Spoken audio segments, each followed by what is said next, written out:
teman-teman. Karena memang di dunia pekerjaan saat ini dengan adanya Gens X, Gens Z, banyak yang harus disinkronkan antara apa yang mendapat teori di kampus atau di sekolah kita dengan keadaan yang ada di dunia pekerjaan.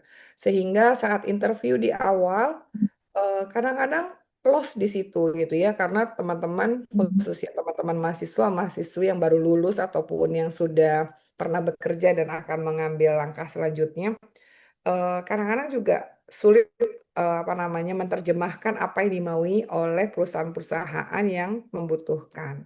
Sehingga hari ini semoga dengan kita sharing ilmu, saya juga sama-sama belajar, kita dapat jadi lebih baik untuk ke depannya. Jadi hari ini mengenai tantangan dan solusi meraih kesuksesan dan meningkatkan daya saing di dunia pekerjaan. Oke, next Mbak Dwi. Ya, oke. Tadi CV udah disebutin Mbak Dwi, di next saja. Mhm. Oke, kita mulai dengan ada gelas kosong di depan, sama-sama saya juga beserta seluruh teman-teman, kita kosongkan dulu gelasnya. Saya juga bawa gelas, saya buang setidaknya nggak semua, tapi setengahnya, sehingga semoga apa yang kita bisa sharing hari ini bisa masuk. Ya kan, ibaratnya gelas kalau penuh, bener nggak Bu Yuni ya? Dimasukin Iya, air benar. tumpah dia, tapi nggak masuk. Tapi kalau setengah, masuk sehingga berganti karena yang namanya ilmu apapun itu kita harus saling mengisi satu sama Mhm. lain. Mungkin Bu Yunia yang saat ini sedang melanjutkan gitu ya di Turki dengan kompetensi yang berbeda dengan saya itu sangat bikin kita antusias gitu ya. Kadang-kadang juga kenapa dosen praktisi wajib oleh manajemen dari Bank Mega Syariah masuk ke sekolah ataupun universitas sehingga dapat memberi wacana baru dari teori yang ada di buku, teori yang ada diajarkan dengan praktek yang ada di lapangan khususnya di perbankan syariah itu sangat jauh berbeda gitu. Jadi kami memang wajib menjadi guru praktisi ataupun dosen praktisi yang masuk. Nah, baik, setelah kita kosongkan gelasnya, kita mungkin siap dengan slide berikutnya, Mbak Dwi. Oke, membangun masa depan, meraih sukses, dan daya saing di dunia kerja. Artinya, teman-teman, apa sih yang kita inginkan di kehidupan kita? Pastinya kesuksesan, benar nggak Bu Yuni ya? Ya, Tapi insya Allah suksesnya bukan hanya di dunia, dunia tapi akhirat. juga di akhirat, benar Bu Yuni ya. Dan itu juga selalu saya ingatkan ke diri saya sendiri. Oke, selanjutnya. Agenda kita hari ini ada empat mungkin teman-teman. Ada empat yang harus sama-sama kita sharing hari ini. Bagaimana kita mengidentifikasi tantangan. Jadi kalau bikin skripsi, Bu ya, tesis, lalu apa namanya kalau Ibu, apa Bu namanya kalau S3 Bu? Oh jadi blank, Dis- eh, Disertasi disertasi. kalau di Indonesia, tapi di Oh, sini tetap ya. nyebutnya tesis. Oke, Di luar disertasi nyebutnya tesis. tesis ya Bu ya, makanya ya kita harus identifikasi dulu gitu kan masalah, tapi hari ini kita mengidentifikasi tantangan karena sesuai dengan temanya, apa sih tantangan yang akan kita hadapi, hambatan utama dalam perjalanan karir kita. Benar nggak teman-teman? Jadi saat kita lulus bukan akhir dari segalanya, tetapi awal dari semuanya. Ya, kemudian yang kedua kita bagaimana mengembangkan keterampilan. Jadi keterampilan ini ibaratnya kertas putih, itu benar-benar kita harus update terus tentang skill. Bohong kalau orang udah pinter terus tidak saling ngisi. Ya, karena sekarang saat ini Dokter Stella itu menyebutkan bahwa anak-anak di zaman di Gen Z ini karena mungkin kurang dilatih sehingga semuanya tergantung dengan AI. Jadi kalau cepet-cepetan 5 kali 7 itu bingung. Nanti ya cari kalkulator dulu itu harus kita pahami. Benar nggak? Berbeda Ya. dengan zamannya Bu Yunia, zamannya saya atau zaman yang sebelumnya itu kita hafal-hafalan gitu kan. Ya jadi kita punya teknik sendiri 4 angka dikali 4 angka tuh gimana caranya untuk memecahkan. Tapi kalau sekarang termasuk saya yang lagi bicara juga ya sudah daripada mikir lebih baik pakai kalkulator ataupun pakai ChatGPT ataupun pakai apapun yang membantu. Padahal sebetulnya keterampilan ini adalah investasi terbesar dari diri seorang manusia gitu kan. Lalu yang ketiga yang paling penting juga bagaimana membangun jaringan. Jadi pentingnya koneksi baik profesional maupun mentorship. Jadi teman-teman yang masih di kampus, kebetulan Bu Yunia, anak saya dua-duanya, alhamdulillah yang di Unila baru kemarin Semhas, walaupun nggak kekejar Mhm. wisuda. Lalu yang tua itu baru sumpah dokter, jadi lucu kakak adik tapi lulusnya bareng gitu ya. Oh, Masya Allah. Benar, jadi saya selalu bilang, nah, kuliah itu bukan soal tentang ilmunya, tentang apa yang kamu dapat, IP, IPK gitu ya, tapi yang penting itu bagaimana membangun jaringan sesama teman kampus, dosen, Mhm. lalu kakak kelas, bagaimana kita membagi diri kita sebagai Gen Z harus berorganisasi. Karena saat kita bekerja, kalau kita sudah terbiasa dengan organisasi, langsung kelihatan tuh leadership dari diri kita Ya. sendiri. Ya, jadi Mhm. kalau terlihat dari Setuju. CV saya umur 24 tahun Bu Yunia, saya alhamdulillah sudah jadi PIM Capem. Kalau di bank itu PIM Capem itu kepala Mhm. cabang pembantu gitu ya. Umur 24 tahun Mhm. orang, kalau sekarang ini anak saya yang dokter aja baru udah umur 24 tuh baru lulus gitu kan. Nah, itu saya sudah jadi PIM Capem. Kenapa? Mungkin terlihat dulu mungkin ya, saya rasa-rasa aja. Bos saya bilang, kenapa Pak saya kan kita sama-sama baru lulus. Oh, kamu terlihat leadershipnya gitu ya. Padahal terbentuk leadership teman-teman dari organisasi. Jadi bergabung di FAMI, bergabung di organisasi apapun itu, baik di kampus ataupun di luar, harusnya menjadi motivasi tersendiri buat teman-teman gitu ya. Sama saya juga, walaupun saya kepala cabang, sibuknya luar biasa, sambil kuliah juga, sambil ikut ujian sana sini, tapi saya selalu meluangkan waktu dan menjadi fokus saya untuk berorganisasi gitu ya. Kadang-kadang kalau di organisasi ya Bu Yunia dipilih jadi ketua, bendahara, sekretaris, itu kan bukan Mhm. kita yang milih ya. Saya mau dong jadi bendahara, bener nggak Iya, Bu Yunia? Tapi iya, pasti iya, benar. benar, pasti ditunjuk oleh anggota ataupun pengurus yang lama. Jadi sebetulnya itu menunjukkan kalau saat kita terpilih, oh ternyata dedikasi saya diterima dengan baik. Jadi kalau di Lampung ini organisasi kalau bendaharanya nggak Bu Putri, nggak afdol, pusing juga ya. Oh, Kenapa jadi bendahara terus? Oh karena orang bank mungkin gitu karena ya. orang bank, iya. Iya benar. Jadi sebetulnya yang megang siapa? Tim saya juga, staf-staf. Jadi kalau di MES si A, di apa namanya SBSindo si B, nggak juga pegang sendiri gitu ya, tapi dibantu oleh tim. Karena tim saya juga diajarkan bagaimana kita berorganisasi. Yang terakhir, ini paling penting yang keempat agenda hari ini. Bagaimana kita beradaptasi dan berinovasi. Adaptasi harus dilakukan terus-menerus. Kalau di pekerjaan itu apapun pekerjaannya, baik di perbankan ataupun non perbankan atau kita sebagai entrepreneur sekalipun belajar beradaptasi itu yang paling penting.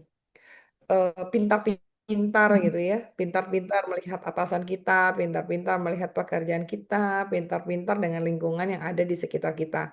Kalau kita tidak bisa beradaptasi, artinya ya kita akan jauh ketinggalan. Saya sadari teman-teman saya ini Gen X menghadapi Gen Z tuh luar biasa. Jadi saya beradaptasi. eh, oh, Bu Putri itu Gen X tapi rasa Gen Z gitu ya. Jadi gaul Mhm. mendalami gitu. Teman-teman tuh di bawah kok tuh saya stres sendiri ngadepin staf-staf baru gitu kan. Padahal Iya. sebetulnya adaptasi itu bukan hanya buat yang baru loh teman-teman, tapi saya yang lama-lama aja memang harus beradaptasi gitu ya. Baik, jadi empat ini kita akan kemas hari ini, semoga tidak membosankan dan bersemangat. Harusnya nanti saya akan share hadiah juga, tapi teman-teman harus ambil di kantor Bank Mega Syariah, tepatnya di Transmart Wai Halim. Jadi nanti ada beberapa hadiah yang mungkin bisa diambil di hari Senin ataupun hari Jumat gitu. Izin Bu Yonia dan Mbak Oh, Dwi ya, diomongkan. menarik sekali. Benar banyak Oke, hadiah terima hari ini. kasih. Baik, next selanjutnya. Ini tantangan utama di dunia kerja. Dunia kerja di saat ini, saya tidak bicara tentang perbankan ya Bu Yunia, apapun di pekerjaan kita, baik di lapangan maupun di dalam gitu ya, otomasi atau AI itu sangat berpengaruh. Jadi ke depannya katanya di perbankan nggak perlu lagi frontliner, karena semuanya sudah digantikan AI, benar nggak, Ibu? Jadi komputer sekarang itu tinggal menghadap saya mau buka rekening. Oh, dan saya bilang, oh terima kasih Bu Yunia mau membuka rekening di Bank Mega atau di bank apapun. Baik, langkah dilakukan, hadapkan wajah ke kamera, gitu ya. Jadi nggak perlu lagi customer service, nggak perlu lagi teller gitu ya. Hitung uang sudah pakai mesin. Jadi yang teman-teman baru lulus mau jadi apa supaya bisa jadi bankers gitu ya, bisa bekerja di bidang perbankan. masih ada. Makanya harus di skillnya harus dilatih karena kalau marketing nggak bisa tergantikan. Marketing tetap harus Mhm. manusia karena kan misalnya di perbankan itu ada funding, ada lending. Funding saat kita minta dana ke nasabah ya harus kita yang datang karena awal dari semuanya adalah kepercayaan gitu ya. Keyakinan bahwa dia eh, bukan hanya banknya saja yang aman tetapi juga orangnya yang aman. Tapi yang otomasi dan AI ini kita tuh diri kita teman-teman harus punya kemampuan menganalisis. Saya apa-apa pakai chat GPT. Nanti dikasih nama ya kalau chat GPT. Hey boy gitu ya. Kalau punya saya kebetulan teman-teman namanya si boy. Boy, saya tadi ngelihat latar belakang Bu Yunia mengenai akuntan publik mengenai pajak gitu kan. Bagaimana cara menghitungnya? Oh dia udah hitung, udah lihat. Kalau kita nggak coba menganalisis salah nanti. Ya, karena Mhm. kan dia secara global, sedangkan kita juga harus tahu kisi-kisi mana yang mau kita pelajari. Sama, jadi otomasi dan AI ini juga harus punya kemampuan analisis yang kita harus latih juga. Lalu yang kedua, tantangan lagi di dunia kerja, globalisasi pasar. Persaingannya itu bukan tentang ekonomi lagi, tapi mengenai talenta internasional. Kita tanya Bu Yunia Mhm. kenapa ngambilnya di Turki? Pasti punya alasan. Begitu Mhm. juga orang Turki, kenapa ngambilnya di Indonesia atau pengennya kerja di Indonesia? Ya, jadi sebetulnya Bu Yuni pasti memahami dan semua yang ada, globalisasi pasar itu bukan secara ekonomi, bukan makro saja, bukan mikro saja, tapi Mhm. justru di talenta. Ya, karena bergengsi perusahaan jika ada talenta dari luar negeri. Sama, di luar juga apa namanya si perusahaan itu bergengsi jika dia ada orang Indonesianya. Cuma dalam tanda kutip, benar nggak Bu Yunia? Kalau SDM-nya dari Indonesia mungkin salary-nya mungkin lebih eh, ya bisa tertakar lah gitu ya, karena kita mudah Mhm. puas. Nah ini yang saya selalu saat saya melakukan apa namanya di kelas gitu ya untuk di praktisinya. Terus saya bilang jangan cepat puas dengan diri kita teman-teman gitu kan. Karena kita adalah harganya adalah di diri kita sendiri. Makanya di awal kita harus cepat nego teman-teman. Clue kalau mau interview saat itu penentuan kalian mau gaji berapa, mau dapat tunjangan apa, dapat fasilitas apa. Karena kalau udah masuk walaupun naik setiap tahunnya wajib dari Disnaker, ya tapi so-so gitu Mhm. ya, seadanya. Nah di awal, Mhm. kenapa kalau dilihat Bu Putri pindah-pindah melulu sampai sudah 9 bank, bukan nggak setia Bu Yunia, setia banget saya. Mhm. Cuman kan Mhm. mumpungnya pro hire, spesial pro hire, tapi saya biasanya pindah di satu bank itu bisa keluar masuk lagi di bank yang sama. Artinya Mhm. saat keluar hubungan masih baik, begitu apa namanya yang ada yang mau saya naikkan value-nya saya balik lagi juga diterima gitu. Makanya teman-teman pembelajaran Gen Z kalau udah Mhm. bosan bekerja di satu perusahaan keluar-keluar gitu aja Bu Yuni ya. Nggak pakai Mhm. ya kan nggak pakai one more notice, nggak pakai gimana pokoknya saya Mhm. keluar gitu. Padahal nggak Mhm. boleh. Hubungan itu baik di awal, di tengah, apapun di akhir. Supaya saat kita butuh apa, referensinya Setuju. jalan. Ya, perusahaan itu clue-nya, kalau mau terima seseorang, teman-teman yang sudah pernah bekerja, dia pasti sesama SDM atau HC-nya saling bertukar informasi. Si Putri Rosmala Dewi keluar kenapa ya? Saya soalnya dia masuk ke saya. Oh, jangan-jangan. Dia itu moody banget. Kalau ada nggak suka sama orang, langsung keluar. Ya, itu kan bahaya Mhm. gitu ya. Jadi, teman-teman juga saat sudah bosan atau sudah mendapatkan batu loncatan yang lain, jangan tinggalkan tanpa kesan yang baik karena nanti kita rugi sendiri. Kemudian perubahan cepat, teknologi dan tren industri yang terus berkembang. Jadi bukan hanya eh, ekonomi juga yang berkembang dan terus maju, tapi juga mengenai teknologi dan situasi dari industri. Sehingga yang ngerasa gaptek gitu ya harus belajar, yang nggak tahu medsos, saya belajar. Saya kalau inget ya Bu Yunia saat jadi dosen praktisi di S1 Mhm. apa namanya Unila yang apa digital ekonomi. Oh, Wah, bisnis digital. iya, waduh itu saya Mhm. kan waktu presentasi, wah mereka canggih sekali ya gitu ya, bisa benar-benar 3 dimensi, 4 dimensi dicampur-campur. Tapi saya nggak malu, teman-teman. Saya kumpulin Mhm. beberapa kelompok, ada waktu datang ke kantor Bu Putri ya kita ngopi di kantor. Teman-teman mahasiswa-mahasiswi happy, bisa foto-foto, share di medsos, kerja di bank Mhm. gitu ya. Saya mencuri ilmu, meminta ilmu dari teman-teman S1 digital. Bagaimana supaya si gaptek ini agak pinter sedikit gitu. Ya kan? Mhm. Ya kan? Jadi artinya apa? adaptasi harus terus-menerus. Adaptasi itu harus menerus, terus-menerus, dan kita harus mengetuk diri kita setiap hari bagaimana kita harus melakukan perubahan atas diri kita sendiri dan menjadi kita versi terbaik dari diri kita. Tapi nggak boleh maksa ya Bu Yuni ya. Jangan pengen jadi Cinta Laura ya, jangan lah jadinya jadi Mbak Rasti W saja gitu. Tapi versi terbaik dari Mbak Rasti, dari Mbak Sri Wahyuni Basoka misalnya gitu ya. Oke baik Mbak Dwi, nextnya. Solusi, tadi kan sudah kita lihat tantangannya apa. Nah, sekarang mungkin saat ini kita sharing tentang bagaimana solusinya. Yaitu yang pertama pastinya keterampilan krusial yang harus kita tingkatkan atau kembangkan. Kan seperti kita tahu semua, keterampilan itu ada dua ya teman-teman. Ada hard skill, ada soft skill. Mana yang lebih penting? Mana yang harus lebih duluan? Nggak ada yang lebih duluan, mana yang lebih penting. Sekarang mereka saling mengisi seperti organ tubuh. Kalau ada salah satu yang tidak berfungsi, maka keadaan atau situasi diri kita hari itu tidak bisa sempurna. Jadi kalau kita misalnya di hard skill, kita harus tahu bagaimana menganalisis data, mengolah informasi untuk membuat keputusan. Biasanya saat interview dikasih case, seandainya ada case ini dalam hitungan 5 menit Anda harus segera menjawab bagaimana menurut Anda, tidak menurut siapa-siapa browsing menurut ini nggak perlu. Yang ditanya itu adalah bagaimana kita dapat menjelaskan kepada yang menginterview kita, menganalisis data apa yang harus kita lakukan gitu ya, biar ketahuan oh ada jiwa leadership nggak, atau dia bisa memutuskan masalah dengan cepat atau tidak. Lalu pemrograman pondasi di area digital katanya, jadi program itu penting sama kayak produk-produk di perusahaan, contohnya produk di perusahaan perbankan. Produknya itu benar-benar harus membuat program yang kadang-kadang dari bawah kita memberi ke atas, atas menganalisa, lalu menyetujui. Kembali lagi ke bawah untuk memasarkan. Jadi sebetulnya kita memang harus bisa secara hard skill-nya tentang program. Yang disesuaikan saja dengan kita sedang bekerja di mana atau inginnya menjadi apa. Kan nggak harus bekerja dengan orang lain, kita bekerja untuk usaha kita merintis juga it's okay, dan itu harusnya memang punya keberanian untuk itu. Nanti kalau udah kayak Bu Putri, kelamaan kerja, saking pinternya ngacak-ngacak perusahaan orang dari berbagai perusahaan atau berbagai bisnis, takut mau bikin bisnis Bu Yonia. Karena saya Ah, paling tahu kapan iya. si bisnis ini akan Resikonya mengalami juga. penurunan. Ya kan grafik Hmm. naik turun. Wah ini mah tahun keempat juga udah turun. Jadi udah kebanyakan ngitung atau sok tahu. Jadi udah Mhm. ketakutan duluan ya.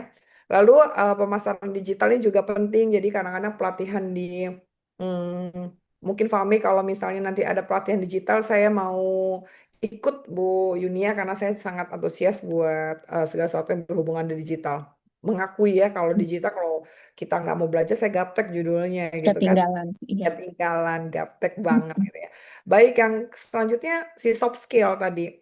Lebih penting nggak? Ya semuanya penting semua. Jadi bagaimana kita memecahkan masalah, mengidentifikasi dan menyelesaikan itu, kemudian komunikasi efektif. Karena apa sih marketing itu? Marketing itu adalah komunikasi. Ada jual tanah tuh di situ 500 meter, murah banget. Nah, itu sebetulnya ya marketing. Sebenarnya marketing itu apa? Komunikasi. Kesulitan dari teman-teman saat ini adalah malas berkomunikasi. Jadi komunikasinya karena udah pakai game atau pakai chat lagi ya, chatting by way atau apa. Mhm. Saat ketemu tuh udah nggak, udah punya dunia sendiri dan malas berkomunikasi. Atau saat kita mau jadi marketing, saya mau masarin apa ya, pusing amat gitu ya. Harus berani menjelaskan produknya kita. Karena kalau kita tidak menjual, kita tidak mengkomunikasi, orang lain juga menjual dan mengkomunikasi. Jadi kenapa kita nggak mau? Itu prinsip banget teman-teman. Saya selalu bilang gitu, kalau saya nggak malu ah masarin, jualan terus. Ya kan yang dijual produknya kantor kita. Ya kan, yang penting tidak jual dalam tanda kutip yang tidak baik gitu ya. Jadi komunikasi dilatih. Teman-teman sekarang itu karena banyak lihat teori di kelas, waktu ngomong presentasi, wah ancur-ancuran tuh ya. Apa namanya? Mhm. Makanya saya selalu bilang di saat saya jadi dosen praktisi ke dosen pengampu ataupun manajemen dari kampusnya, bahwa saya lebih menekankan kalau teori bisa browsing anak-anak zaman sekarang. Bener nggak Bu Yunia? Tapi saya lebih ke Benar, benar sekali. bagaimana kita lari ke lapangan, presentasi, problem solve, lalu role Mhm. play, yang paling utama presentasi lah, bagaimana membuka, melakukan dan menutup gitu ya. Karena anak-anak sekarang mungkin baca datar gitu. Saya tuh kalau hari pertama kelas itu ya lucu Bu. Saya pasang presentasi, semua saya suruh baca dulu. Baca tuh presentasi. Wah, tuh kamu robot atau apa? Ya kan, kita punya gaya masing-masing teman-teman. Nggak mungkin kalau yang cowok gayanya kayak Bu Putri gitu kan. Perempuan, waduh, melenting gitu jarinya ya. Tapi kalau tapi yang pasti itu harus dilatih. Ya, jadi setiap masuk kelas saya bilang mohon teman-teman jangan tersinggung karena saya akan yang hal kita lakukan adalah bagaimana kalian bersuara, melakukan berdiri di depan kelas tidak gemetar aja udah syukur. Suara tidak bergetar, badan tidak bergoyang, kaki nggak apa namanya ngejahit itu apa Bu Yunia cerut gitu ya. Nah, itu adalah pembelajaran Bergerak utama. terus. Grogi, grogi gitu ya. Baik, jadi kolaborasi tim. Jadi teamwork itu penting teman-teman. Jadi kalau terbiasa, kita bisa kok sendiri, apalagi kalau orang IT ya, apa-apa sendiri. Kolaborasi tim itu penting sekali. Jadi bekerja sama untuk tujuan bersama. Kalau paling saya ya kalau bikin rekomendasi setelah interview orang dapat melakukan teamwork yang baik gitu ya. Jadi itu terlihat kalau misalnya ini Anda sedang mengalami masalah begini dilakukan sendiri atau bersama-sama gitu ya. Jadi seperti benar-benar di awal ini saya akan jelaskan bahwa kolaborasi tim atau teamwork itu sangat penting. Oke, lanjut Mbak Dwi. Nah, tadi kan setelah solusinya udah mengenai apa namanya bagaimana kita soft skills dan hard skill. Nah, ini membangun jaringan dan mentorship. Jaringan itu tadi seperti dijelasin ada koneksi profesional. Nah, seperti hari ini menghadiri webinar, betul nggak? Jadi Fahmi ini Iya. keren tuh pakai banget nih, gitu ya. Seminar, acara industri untuk memperluas lingkaran Anda. Jangan salah teman-teman, saat kalian masukin lamaran CV, yang dilihat itu adalah apa? Organisasi. Lalu telah melakukan apa? Jadi kayak gini, saya lihat tadi Fahmi webinar nanti ada sertifikat. Itu dilihat semakin tebal sertifikat itu setidaknya seleksi berkas bener nggak Bu Yuni ya? Daripada Ya, yang nggak benar. punya sama yang punya sertifikat banyak-banyak, kita pasti pilih yang banyak gitu ya. Iya, Jadi value-nya lebih. benar ya punya nilai lebih quote and quote dan ini udah benar sekali nih kita jangan males toh cuma lihat aja kok gitu ya. Apalagi kalau ada hadiahnya nanti teman-teman harus semangat bertanya ke saya karena ada hadiahnya. Oke, kemudian manfaatkan LinkedIn. Nah, kalau ini kan zaman dulu banget, sekarang udah enggak. Kata siapa? Karena saat perusahaan mengalami kekosongan di SDM, dia buru-buru gitu ya membutuhkan ada kan so many reason lah untuk kenapa orang keluar atau kita membutuhkan. Yang dilakukan pertama adalah LinkedIn masih sampai sekarang. Ya, jadi teman-teman harus yang masih mahasiswa sudah mulai jejaring digital untuk terhubung dengan profesional dan peluang karir. Bukan hanya untuk di Indonesia, orang luar juga saling bertukar informasi melalui LinkedIn ini, teman-teman. Ya, kalau saya udah nggak pernah update lagi. Kenapa? Biasanya kalau udah bekerja nyaman, tepat gitu ya, udah nggak update lagi LinkedIn-nya. Karena kan LinkedIn terkesan buat orang yang lagi mencari-cari. Padahal harusnya harus sama daripada seperti apa saat ini itu Instagram, TikTok, ya LinkedIn juga harusnya diupdate, tapi tentang diri kita gitu ya. Lalu mencari mentor seperti teman-teman yang ada di sini, mentornya siapa Fame? Ya kan, mentornya kan soalnya banyak dihadirkan. Saya juga bilang Bu Yunia saya mau deh jadi bagian dari Fame gitu ya. Bukan juga cuman sebagai mentor, tapi juga sebagai anggota yang mendengarkan juga seperti tadi. Saya selalu ngerasa kering kerontang atas ilmu apapun gitu ya. Jadi harusnya nanti saya akan gabung insya Allah dengan Fame. Iya. Kemudian mentor juga dapetnya dari mana? Dari bukan cuma dari webinar juga atau dari tapi benar-benar dari pengalaman orang lain ya. Jadi kadang-kadang teman-teman Gen Z itu, oh ini dosen membual gitu kan. Ya, tapi dia punya peluang. Kadang-kadang udah nggak relevan dengan masa sekarang. Dia cerita apa ya si Pak Profesor ini? Ini kan cerita zaman dia 25 tahun yang lalu. Udah nggak ada. Tapi setidaknya pengalaman itu dengar karena menginspirasi. Jangan salah Bu Yunia dan teman-teman. Saya mengisi webinar ini ya sambil saya ketemu sama nasabah. Ini sebetulnya saya lagi di satu tempat ada nasabah-nasabah yang saya undang itu saya sambil dengerin apa namanya YouTube ya tentang apa aja gitu. Jadi sambil ngobrol saya taruh di kuping supaya ya tetap punya pengalaman orang lain yang kita sharing. ya, gitu ya. Jadi jaringan yang kuat, bimbingan dari mentor dapat membuka pintu peluang yang tidak hanya kita pikir guna untuk hari ini, tapi juga untuk kedepannya. Atau secara emosional, waduh saya punya apa namanya dosen perempuan galak, lagi dapat bulan. Nah, tapi kalau kita dengerin pengalaman, kamu mending kalau saya begini ya, kita selalu bersyukur. Jangan cari yang enak-enak terus ya Bu Yuni ya. Lihat itu yang Iya, kadang-kadang nggak enak juga. Atau benar. apapun itu yang penting disyukuri, gitu ya. Oke, share apa slide berikutnya Mbak Dwi. Oke, ini adaptasi dan inovasi berkelanjutan. Tadi udah keterampilan udah, lalu berbagi pengalaman udah, sekarang adaptasi dan inovasi berkelanjutan. Adaptasi kan penting, tapi kalau kita beradaptasi terus tapi nggak melakukan inovasi juga bohong teman-teman. Jadi kita apa? Adaptasi, tapi kita berinovasi. Selalu jadikan diri kita versi terbaik atas diri kita supaya kita selalu bersyukur. Jadi kalau misalnya segala sesuatu belajar itu konstan katanya. Selalu tiap hari harus belajar kan. Baik di semua agama pasti mengajarkan bahwa kita harus belajar setiap hari karena ada nilainya gitu kan. Lalu fleksibilitas fleksibilitas itu mampu menyesuaikan diri dengan situasi dan tuntutan baru. Atau kalau misalnya saya pertama kali kerjanya di Gojek gitu ya. Lalu saya nggak cocok saya pengennya kerjanya di pendidikan. Ya udah nggak apa-apa. Hidup ini cuma sekali, bener Mbak Bu Yuni ya. Jangan Ya, memaksakan benar. diri kita kalau kita nggak passionnya. Saya juga gitu. Ya, jadi saya udah kerja berapa kali. Saya terus suami saya pindah ke Lampung. Saya sempat berhenti. Tapi setelah saya pikir-pikir, saya dalami, saya ajak diskusi suami saya. Saya itu passionnya harus bekerja di perbankan pegang tim. Jadi mohon dimengerti, bukan tidak bersyukur sebagai istri gitu ya, tapi anak-anak sudah besar juga gitu ya. Jadi waktu kecil jadi tinggalin, masa udah besar mamanya di rumah gitu ya. Jadi sebetulnya fleksibel aja bagaimana menyesuaikan diri ini dengan situasi. Oh, saya tidak di Jakarta lagi sekarang, tapi saya di Kota Bandar Lampung. Jadi saya harus menyesuaikan dengan gayanya orang Lampung beradaptasinya, gitu ya. Lalu yang ketiga kita berpikir kritis, menganalisis informasi dan membuat keputusan yang tepat. Informasi itu kan banyak. Kadang-kadang ada di satu waktu gitu. Wah, hari ini tuh banyak hektik sekali ya ini. Nah, itulah makanya teman-teman dari muda-muda dibiasain cepat ambil keputusan yang tepat. Kalau kata orang jangan bimbang. Jangan minta pendapat kebanyakan, nanya Bu Yunia, nanya Bu Putri, nanya Pak Irawan gitu ya. Akhirnya bingung sendiri. Oh, apa yang harus saya lakukan? Ya sudah kembalikan ke diri kita.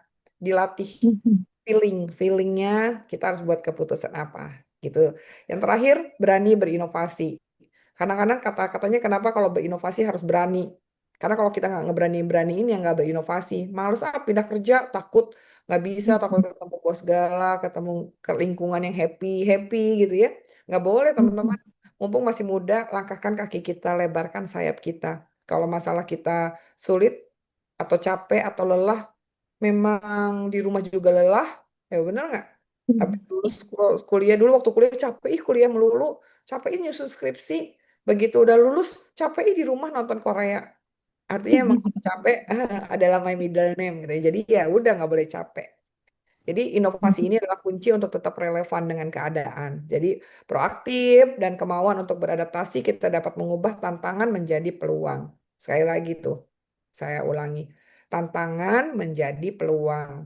Opportunity itu nggak boleh dilepas. Jadi kalau orang bilang, wah sibuk banget, semua diambil. Bukannya semua, kalau kata orang Lampung maruk gitu ya, semua diambil. Enggak, tapi saya nggak pernah mau melepas opportunity yang ada di depan saya. Allah pasti hadirkan opportunity untuk punya pembelajaran masing-masing. Semoga juga teman-teman begitu tantangan menjadi peluang. Jangan dibalik, peluang menjadi tantangan gitu ya. Ya. Yuk lanjut Bu Dwi. Nah ini nih tadi yang diomongin. Kenapa kita harus ngomong belajar dari orang lain? Tapi belajar dari yang baik ya kalau nggak Pak Nadiem makanya oh tapi akhirnya dalam tanda kutip lagi berita-berita yang nggak usah dilihat yang itunya. Tapi ini yang harusnya kita mempelajari kenapa sih dia bisa sehebat ini. Karena kalau kesalahan semua manusia pasti punya salah teman-teman. Kalau dikasih totol-totol hitam katanya ya Bu Yunia, saya punya kesalahan. Allah hadirkan di tubuh saya, wah udah banyak dodot-dodot di wajah atau di badan. Ya, tapi Intinya belajar itu benar-benar harus penting. Ya, kalau kata Zig Ziglar, you don't have to be a great to start, but you have to start to be a great. Kalau nggak dimulai, terus kita kapan tahu apa yang bisa membuat kita menjadi versi terbaik gitu ya. Oke, lanjut Mbak Dwi. Ini kesimpulan dan langkah selanjutnya setelah dilakukan webinar sama-sama Bu Putri juga iya nih.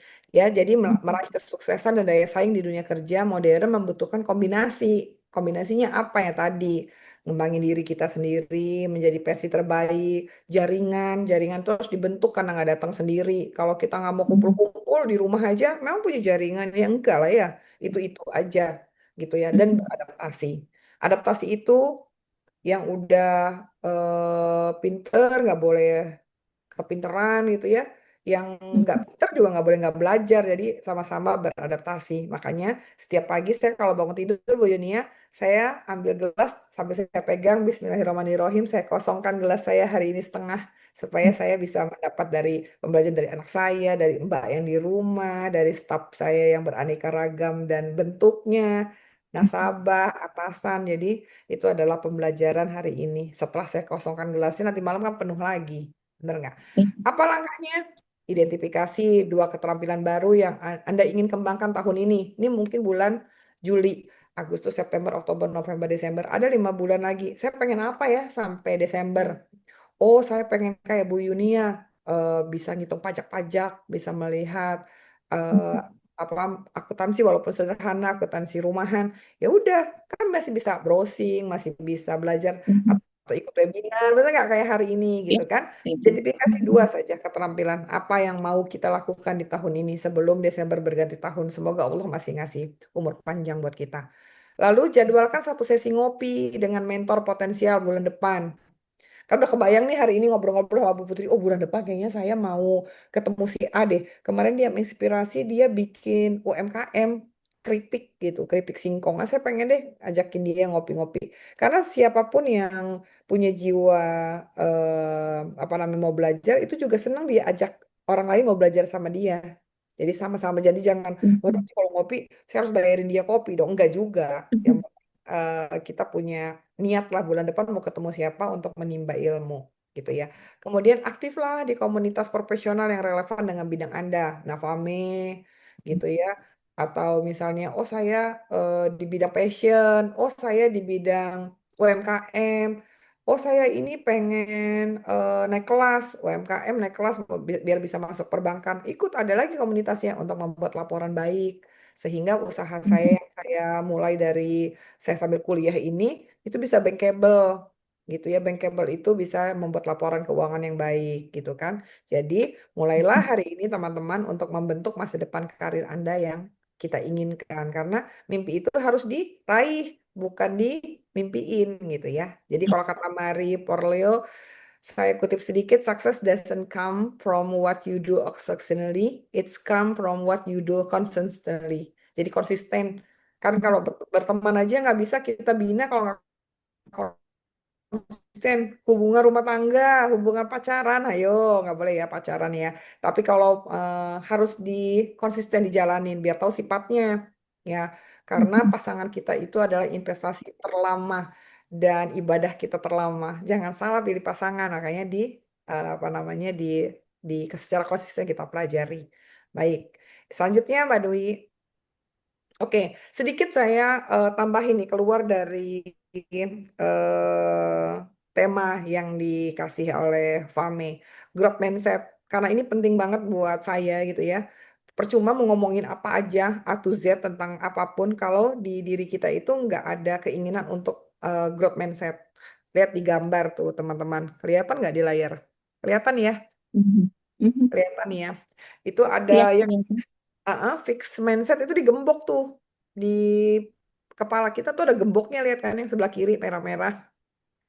Tapi kalau yang di kanan growth mindset itu dia tumbuh terus kayak ada pohonnya ada dolarnya tuh gitu ya. Nah ini yang harus kita rubah jangan mau yang sebelah kiri. Jangan dikunci, sayang.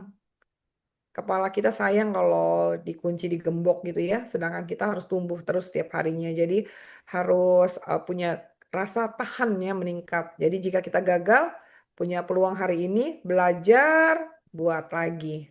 Katanya kegagalan itu adalah kegagalan yang tertunda. Oh salah ya. Jadi gagal, gagal, gagal baru dia jadi. Ya udah kalau gagal lagi aja. Kan growth mindset. Kemudian inovasi tadi tanpa batas atas apapun. Baik untuk urusan pribadi, pekerjaan, kampus, kuliah, inovasi saja.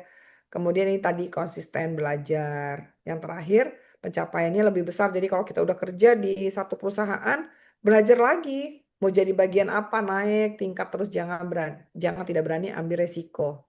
Ya kan? Resiko itu adalah kita tanahnya mau naik kelas. Jadi ya nggak apa-apa gagal-gagal dikit. Jadi ini sebetulnya teman-teman growth mindset saya tambahkan sedikit di sini supaya buat yang baru mau masuk ke dunia pekerjaan, gemboknya dibuang dulu, buang, kuncinya dilempar jauh-jauh, jadi kebuka pikirannya. Oke, yuk lanjut Mbak Dwi, sepertinya masih ada slide-nya. Nah ini dia nih, kan semua orang kalau kerja pengennya jadi bos langsung, bener nggak Bu Yuni ya? Iya, Langsung jadi leader, langsung benar. jadi koordinator. Padahal sebetulnya yang paling penting itu adalah sebelum kita bisa memimpin orang lain, kita harus memimpin diri kita sendiri dulu. Ya, gimana Mhm. memimpin orang, orang kita bangun tidur aja susah, main game aja nggak mau berhenti-berhenti, ya kan? Jadi apa ada orang yang sudah bisa memimpin organisasi tapi tidak bisa memimpin diri sendiri? Banyak. Mhm. Kadang-kadang yang namanya bos diomongin sama anak buahnya, ih dia gitu loh, dia gini loh, dia marah-marah tapi dia datangnya telat. Nah kalau saya berusaha sebelum saya bisa mimpin orang, saya pimpin diri saya sendiri dulu.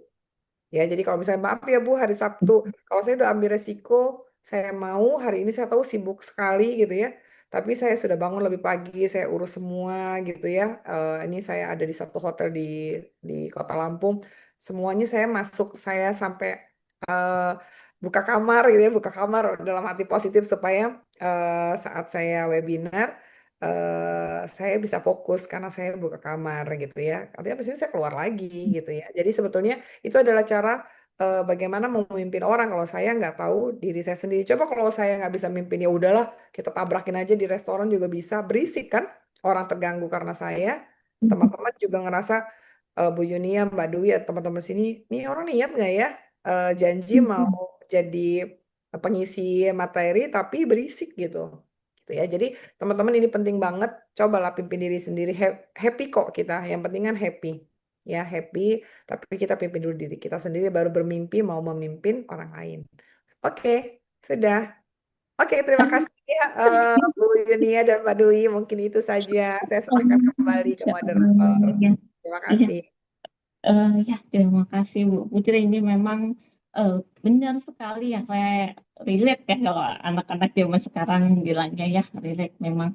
Saya juga selalu bilang tuh kalau eh, kita semakin dini bisa mengidentifikasi tantangan dan bisa mengembangkan keterampilan itu semakin cepat nanti bisa beradaptasi ketika masuk ke dunia kerja, apalagi pada saat di bangku kuliah ya. Jadi makanya saya juga sering selalu bilang sama mahasiswa itu bahwa kalau kalian mempunyai satu target profesi yang ingin diimpikan nanti atau ingin diraih nanti pada saat lulus, mungkin kalian sudah mulai bisa mengidentifikasi si karir ini meminta requirement-nya apa saja, persyaratan apa saja, skill apa saja yang dibutuhkan gitu, dan mulai lengkapi tadi gitu, identifikasi dan lengkapi keterampilan, skill, hard skill, soft skillnya untuk bisa meraih apa yang diimpikan tadi, karir ya, jenjang karir yang diimpikan. Setuju juga Bu Putri sama networking ya, networking dan membangun jejaring dan apa ya, ikut aktif di dalam organisasi gitu. Maka saya juga tidak mau melewatkan ini kesempatan. Kita sudah ada tantangan bahasa nih, kuliah di beda negara ya. Jadi saya juga aktif di Persatuan Pelajar Indonesia Dunia, Persatuan Pelajar Indonesia Amerika Eropa gitu, dan di Persatuan Pelajar yang ada di lokal Turki juga gitu. Karena apa? Karena memang itu tadi networking jaringan, dan kita bisa, ini saya kalau misalnya lagi pengen ke Austria, lagi pengen ke ini, semua teman-teman Indonesia yang ada di sana itu bisa dikontak, bisa dihubungi gitu, karena kita punya satu forum yang dimana mereka itu berkuliah di berbagai macam negara itu. Dan tipikal kita orang Indonesia ini adalah senang berteman juga, sebenarnya senang bertemu dengan eh, bahasanya apa ya, saudara setanah air ketika lagi ada di luar ya. Jadi sangat-sangat membantu Obati itu. rindu ya Bu Yuni ya. Iya, iya. Hmm. Di undung kita Lebaran juga di sini berkumpulnya sama teman-teman mahasiswa Indonesia yang ada di sini. Dan ini di tahun ini juga secara rutin setiap tahun itu ada simposium internasional, simposium yang mana semua ketua Persatuan Pelajar Indonesia dari seluruh negara itu nanti akan berkumpul di situ. Dan itu kita lagi nanti akan saling sharing. Masing-masing negara itu punya punya keunikan apa apa gitu ya, atau apa yang bisa di-sharing untuk kita bawa pulang nanti sebagai oleh-oleh itu. Saya eh, ya menarik sekali tadi, memang ini sangat-sangat eh, implementatif, apa ya bahasanya ya, sangat bisa untuk diimplementasikan gitu kan, materi yang sudah disampaikan oleh Ibu Putri. Teman-teman, kita buka sesi ya, sesi tanya jawab untuk Bapak Ibu juga ini, karena ternyata Ada variasi hadiahnya sudah Bu Yuni ada ya, insya Allah mahasiswa. yang memberi pertanyaan akan ada hadiah. Akan ada hadiah, silahkan Bapak Ibu boleh angkat tangan, raise hand boleh, terus open mic boleh, di chat boleh, silakan.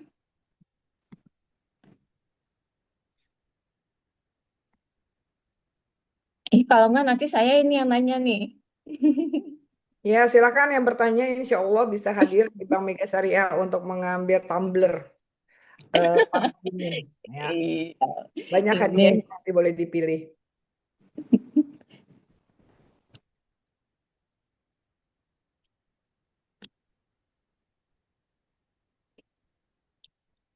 ya silakan. Atau Mbak Dwi ini mau tanya? Oh, i, Mbak Ibu Dewi Dewi Mahrani. Maharani. Ya, Ya, Mbak Dewi ini silakan. Eh, oke, Bismillahirrahmanirrahim. Terima kasih. Assalamualaikum warahmatullahi wabarakatuh. Waalaikumsalam. Ya, yang saya hormati. Terima kasih sebelumnya kepada Ibu Moderator yang sudah memberikan kesempatan.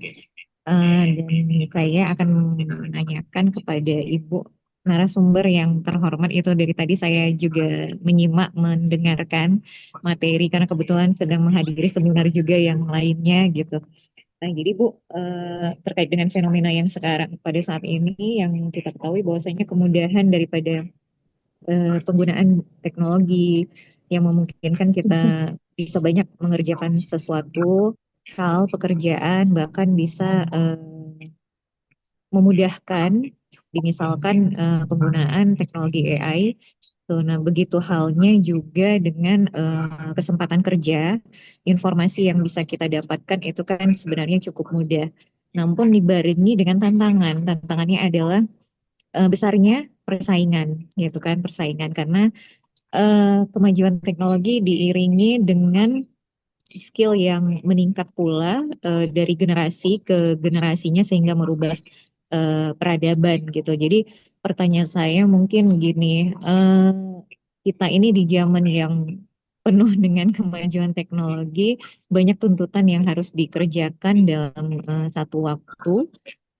Lalu kemudian bagaimana cara efektif memanfaatkan waktu dalam sehari itu 24 jam tapi bisa banyak yang dikerjakan gitu. Kalau saya profesinya kebetulan pengajar atau dosen, kendalanya adalah dalam satu waktu, dalam satu hari itu sangat sedikit yang bisa dikerjakan gitu. Karena mengingat banyaknya list-list pekerjaan yang harus dituntaskan, tapi pasti kita akan punya tipsnya gitu. Nah, itu yang belum saya temukan, belum terarah gitu, Bu. Mohon panduannya atau mohon arahannya, mohon juga sharing ilmunya bagaimana memanfaatkan waktu dalam satu hari atau satu kali 24 jam itu sehingga banyak yang bisa kita kerjakan hal-hal bermanfaat seperti itu, Bu.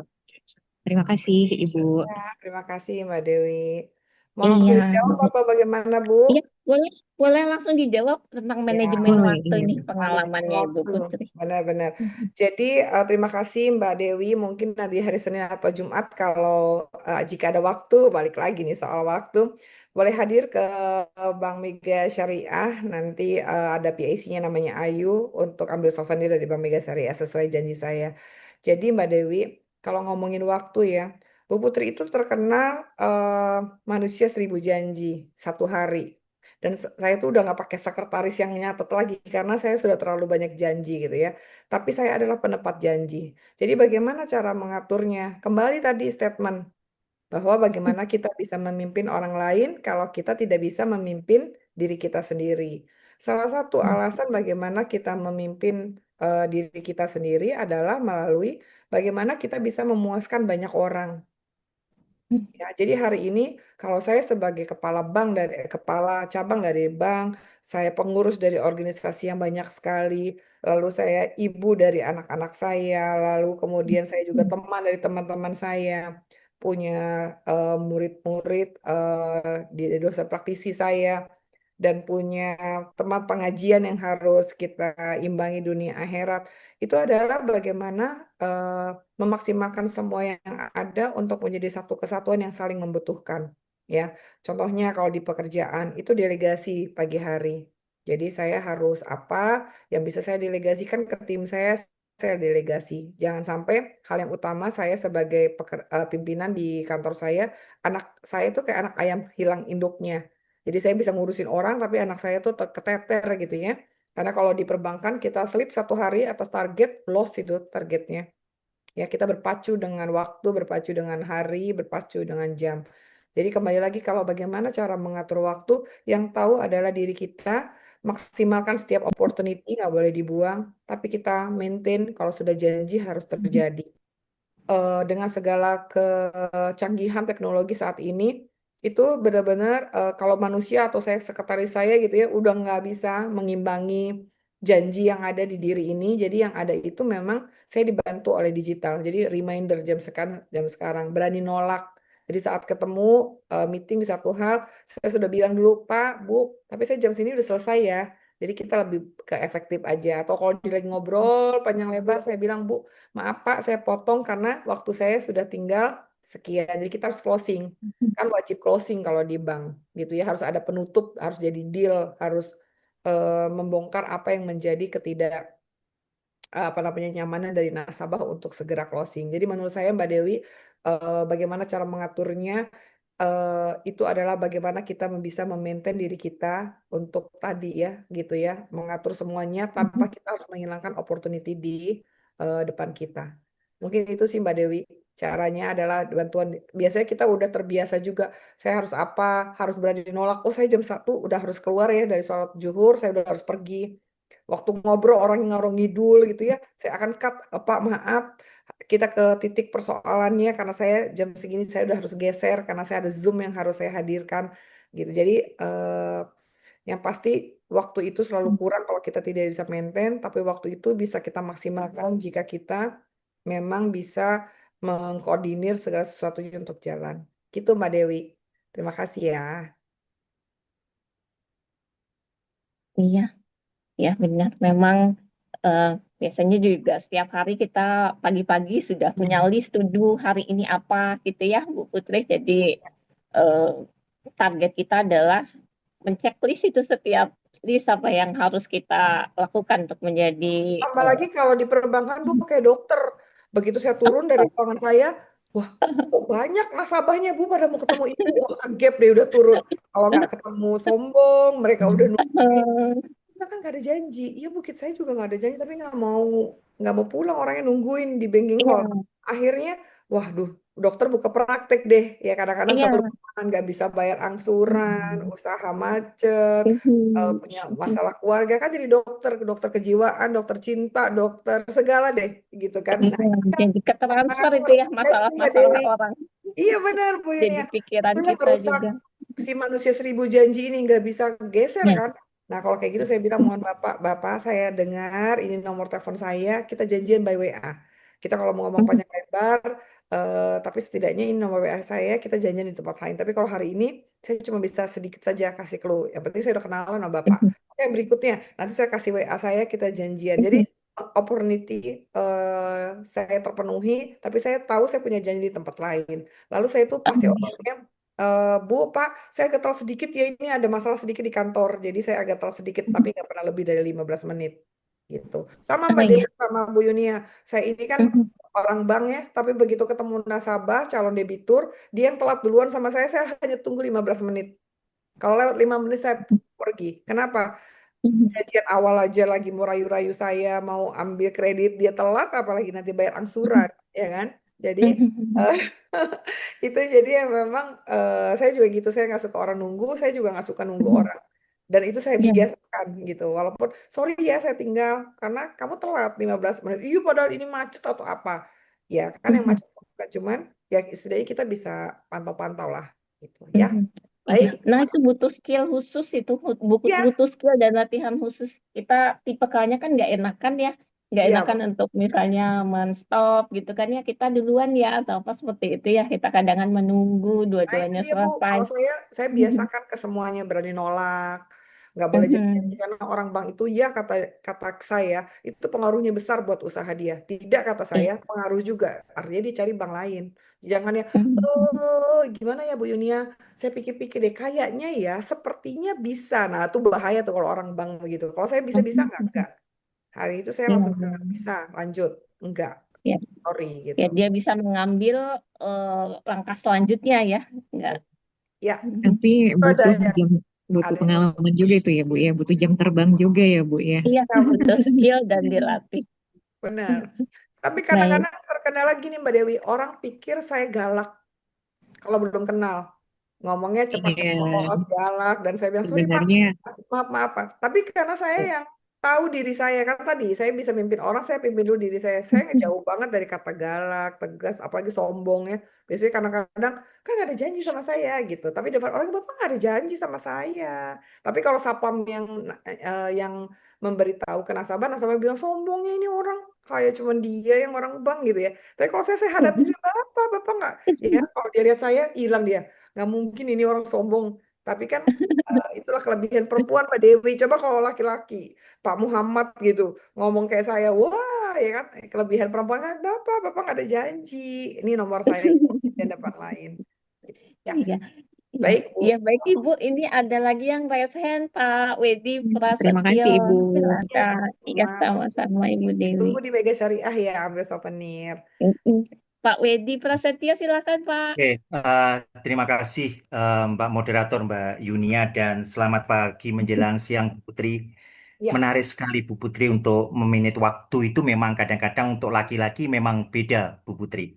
ya, Kadang-kadang kita sudah merescheduling, tapi jam karetnya itu terus berjalan terus. ya, Kadang-kadang ada salah satu opini di Kompas itu yang saya menarik bahwa apakah benar gitu ya kita perlu membuat namanya prioritas dan prioritas itu akan menjadikan kita itu semakin hari semakin kayak tertata rapi gitu Bu Putri. benar, Itu yang benar. pertama. Yang kedua kadang-kadang ada kejenuhan Bu Putri. Di Ya, saat umur-umur saya sudah mendekati angka setengah abad begini, itu ada kejenuhan karena rutinitas seorang dosen itu pasti tridrama itu mesti berlangsung. Beda dengan kayak dunia perbankan mungkin ada semacam inovasi-inovasi yang itu terus bergerak. ya, Apakah boleh gitu ya? Terkadang-kadang untuk menciptakan waktu yang produktivitas itu kita harus berhenti dulu ya Bu Putri. ya, Artinya berhenti itu kita berhenti dari segala aktivitas dulu, kita menentukan titik temu dulu, kita mengevaluasi apa yang sudah kita lakukan. Setelah itu baru kita menentukan apa yang harus kita perbaiki lagi. Apakah mungkin itu juga pernah Bu Putri lakukan untuk meningkatkan produktivitas di dunia kerja khususnya di bagi kami gitu ya. Contoh yang mungkin ada itu kan ketika kita mencoba untuk kenapa sih kok ini gagal terus gitu. Kenapa kita riset kok gagal.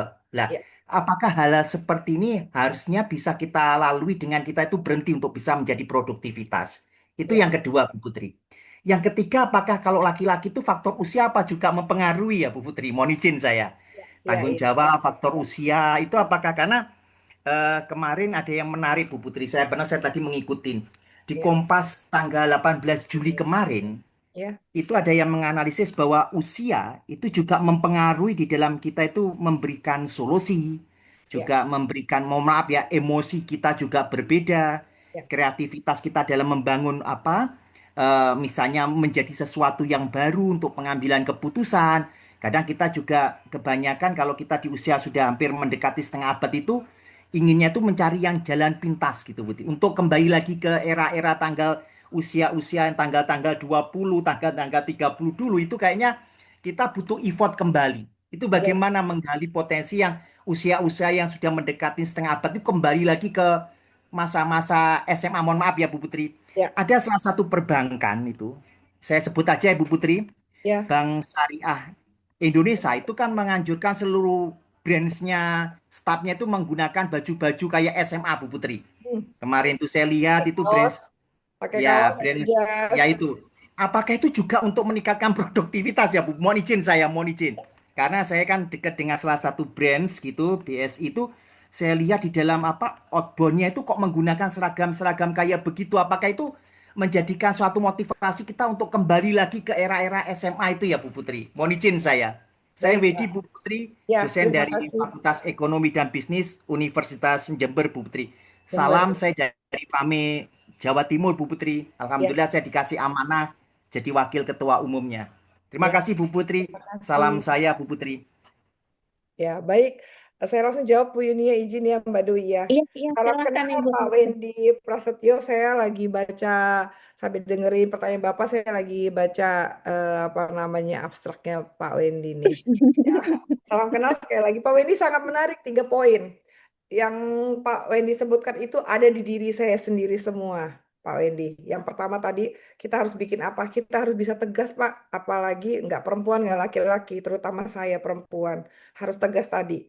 Jadi yang bisa mengatur diri kita sendiri itu adalah diri kita, yang bisa memaintain kebahagiaan diri kita adalah diri kita sendiri, yang dapat mengetahui apa yang kita rasa baik dari ujung rambut sampai kaki, begitu juga dengan perasaan adalah diri kita sendiri. Kita tidak bisa bahagiakan orang kalau kita belum bahagia sendiri. Gitu ya. Jadi kalau yang pertama tadi, apakah saya harus membuat apa namanya ketegasan untuk dalam segala hal selagi itu berhubungan dengan pekerjaan, itu saya lakukan. Karena saya adalah pimpinan dari begitu banyak orang. Saya tidak bisa membahagiakan berapa banyak orang. Jadi saya membuat priority yang penting saat saya menjadi pimpinan, saya tidak bisa menjadi manusia yang baik, nggak bisa mengerti. Bu, tolong sih Bapak ini dulu dikasih kredit, ya butuh, kasihan istrinya begini gitu ya. Tapi saya sebagai manusia selalu bilang ke teman-teman di kantor saya, tolong bedakan Bu Putri saat sebagai leader kalian dan saya sebagai manusia dan teman kalian. Toh, saya juga punya kehidupan pribadi yang kalian jangan melihat saya karena di pekerjaan saya saja. Jadi ya ketegasan itu menurut saya memang penting. Lalu kalau yang kedua tadi Pak mengenai apakah kita harus berhenti dulu saat kita merasa diri kita ada di titik jenuh. Kembali Pak, saya tegaskan Pak Wendy, yang tahu diri kita, bahagianya kita, versi kita terbaik atau tidak baik hari ini adalah diri kita sendiri. Pak Wendy, kenapa saya kuliah S1-nya 3 Pak? Kemudian saya S2. Jadi selamanya kalau saya ditanya, pekerjaan apa Bu Putri? Saya mahasiswi. Kenapa Pak? Karena saya lelah umur 24 tahun sudah jadi pimpinan cabang Pak. Ada titik yang kok saya menyakiti banyak orang, mecat orang, demosi orang, lalu keluarkan surat pernyataan, tarik rumah orang, tarik mobil orang, gitu ya, terkesan kejam sekali. Saya pelampiasannya saya akan menjadi mahasiswi selamanya. Jadi hidup saya balance di kantor saya mungkin diktator atau saya harus buat keputusan tegas. Tapi saat saya di kampus, saya punya teman-teman yang dari berbagai kalangan, baik umurnya di atas saya ataupun jauh di bawah saya. Kita sebagai mahasiswi yang orang memandang saya bukan karena saya pekerjaan atau jabatan saya, tapi kita adalah teman gitu ya. Tapi sebaiknya saya mengingatkan juga Pak Wendy, saat saya ada di kampus, saya nggak bosi juga gitu ya, karena saya teman-teman mahasiswi atau mahasiswa dalam kutip apa gitu ya, ya saya bilang, buatin deh, saya tugas ini, saya bayar deh, kamu saya traktir. Itu saya sangat sangat apa namanya membatasi diri saya untuk membuat kemudahan karena potensi saya saat ini. Jadi kalau Bapak tanya apakah saya harus berhenti saat saya sedang jenuh, saya pastikan memang harus kita tarik diri bukan berhenti. Tarik, mundur, mengalah untuk menang. Begitu juga menghadapi anak buah, Pak. Kadang-kadang menghadapi mereka yang aneh-aneh ya buat kelompok itu, kita kadang-kadang harus tarik diri, diam sejenak, Lalu kita akan pastikan bahwa diri ini sedang ditunjuk mempunyai amanah sama seperti Bapak lagi jadi dosen gitu ya. Tarik diri dulu, healing kalau kata orang, healingnya orang berbeda-beda. Lalu saya akan menemukan bentuk setiap malam. Saya akan penuh tuh gelas saya tadi Pak Wendy, gelas saya penuh malam. Saya akan kebangun jam 2, jam 3 malam sebentar itu saya bertanya apa yang belum saya lakukan, apa yang sudah saya lakukan tapi belum maksimal, apa yang akan saya lakukan besok. Jadi keesokan harinya saat gelas saya kosongkan, itu adalah bentuk penarikan diri saya sebentar untuk saya besok lebih lanjut lagi. Kalau ngikutin masalah, semua orang punya masalah yang berbeda-beda. Jadi jangan cuma ngerasa saya yang punya banyak masalah, semua orang juga enggak. Ya, kita semua punya masalah. Jadi saya setuju, Pak. Menarik diri, mundur berapa langkah untuk menjadi lebih cepat, lebih baik itu penting. Dan saat kita sudah jenuh, kita harus loncat dulu melewatinya. Mungkin, oh jenuh jadi dosen, punya usaha, buat apa? Lalu, oh saya berorganisasi, lalu saya pindah kelompok main, buat jaringan yang berbeda. Lalu satu lagi Pak, kalau saya secara pribadi, saya akan berbicara dengan diri saya sendiri. Saya akan duduk di satu tempat, saya berbicara, berkomunikasi dengan diri kita sendiri dan mendengarkan apa sih yang tubuh saya lagi inginkan. Karena tidak ada yang memahami tubuh kita kan, kalau bukan diri kita sendiri. Kita coba Bapak pasti suruh memahami istri Bapak, anak Bapak. Capek juga Pak, karena sebetulnya yang kita miliki adalah diri kita sendiri gitu kan. Jangan menitipkan kebahagiaan kita ke suami kita, ke anak kita, ke pasangan kita, ke bos kita, ke teman kita.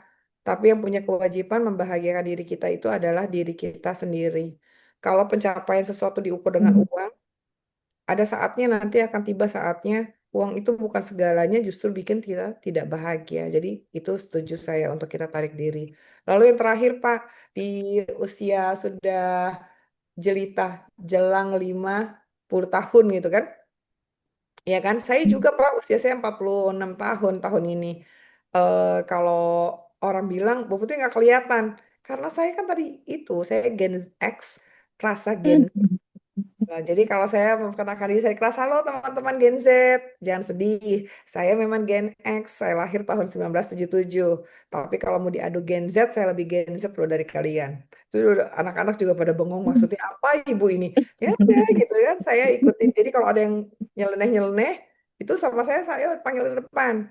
Ya kan, kenapa harus nyeleneh? Nanti rugi loh gitu ya. Karena kita sesama Gen Z ini, ya kan, saya kan selalu teman-teman saya selalu bilang, wah si Gen X rasa Gen Z lagi masuk ke dalam ruangan, gitu. Jadi kadang-kadang memang umur itu kalau laki-laki nggak ada menopause Pak, kalau perempuan ada menopause loh Pak Wendy, benar nggak Ibu-ibu?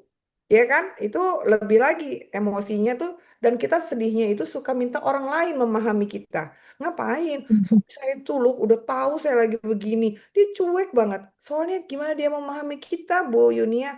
Dia pun lagi stres kayak Pak Wendy. Ya kan? Jadi ya udah kita bantu pasangan kita bantu. Saya dulu nggak cocok sama pasangan saya. Gimana saya di kampus saya mau happy ngajar, orang saya pusing lihat istri saya. Ya udah sih, memang ini adalah jalannya. Kan tadi dibilang kalau masih muda-muda pasangan itu cara kita memilih investasi terbesar di hidup kita. Kalau nggak bisa juga bisa dalam biru nggak Pak Wendy? Nggak bisa. Ya udah dinikmati. Ya kan berdamai. Berdamai dengan pasangan, berdamai dengan kita. Kalau kita happy terus, kita kasih positif thinking dulu, pasti dia juga, kenapa dia bahagia saya enggak ya? Gitu ya. Sama satu Pak Wendy, saya tidak suka ada di jaringan yang negatif eh, suasananya. Jadi negaholic itu menurut saya menular. Jadi kalau saya ada di lingkungan baik laki-laki maupun perempuan yang orangnya negatif, aduh saya ini kok bokeh banget ya, aduh Tuhan tuh nggak adil sama saya. Itu saya akan tarik diri.